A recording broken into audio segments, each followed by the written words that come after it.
Les conséquences peuvent être vraiment très graves. En fait, moi, je le dis des fois de manière très sec, mais la grossophobie tue.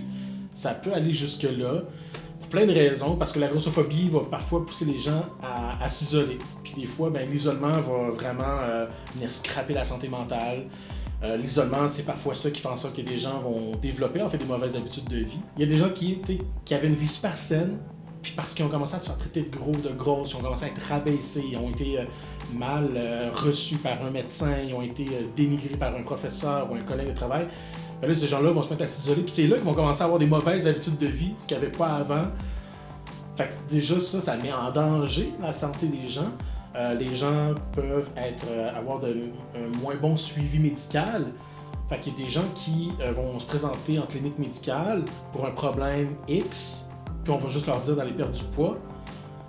Puis 2-3 ans plus tard, finalement on découvre que c'était pas ça le problème, c'était autre chose. Mais pendant ce temps-là, l'état de santé s'est détérioré. Et en plus, on ajoute à ça, ben voilà, toute la discrimination qui existe, parce qu'il y a réellement une discrimination à l'emploi, donc les gens peuvent avoir un moins bon salaire juste parce qu'ils ont un corps différent. Discrimination également dans la mode. Je veux dire, c'est très difficile de s'habiller quand on est une personne grosse. Il y a peu de magasins qui offrent des vêtements pour personnes grosses. Puis en fait, même pas besoin d'être gros. Là, en ce moment, ce qui est offert dans les magasins ne suit même pas la moyenne canadienne. Et ce qui est offert dans les magasins est plus petit que la moyenne canadienne de la population. Donc déjà là, il y a un problème. Fait, quand on est en plus plus gros que la moyenne, ça, t'as presque rien. Mais comment tu fais dans la vie pour t'épanouir? Comment tu fais pour avoir une vie sociale? Comment tu fais pour avoir une vie professionnelle si t'es pas capable de t'habiller? T'sais? C'est comme si le fait de dire les personnes défavorisées ont des droits puis ont droit au respect, on n'est pas en train de dire tout le monde devrait être pauvre. Je veux dire, alors quand on dit que les personnes grosses ont droit au respect puis devraient être valorisées comme tout le monde, on n'est pas en train de dire que tout le monde devrait être gros. Je veux dire, pour moi c'est une évidence, mais c'est vrai qu'il y a un mélange. Il y a des gens qui pensent que ça veut dire qu'on est en train de dire que voilà, tout le monde peut être gros, puis qu'on peut faire n'importe quoi, on s'en fiche. Non, je veux dire, je pense que tout le monde dit qu'il faut avoir des bonnes habitudes de vie.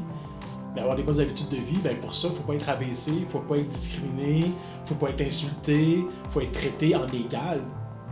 Sinon, comment tu fais pour avoir des bonnes habitudes de vie si tu te fais rabaisser par la société?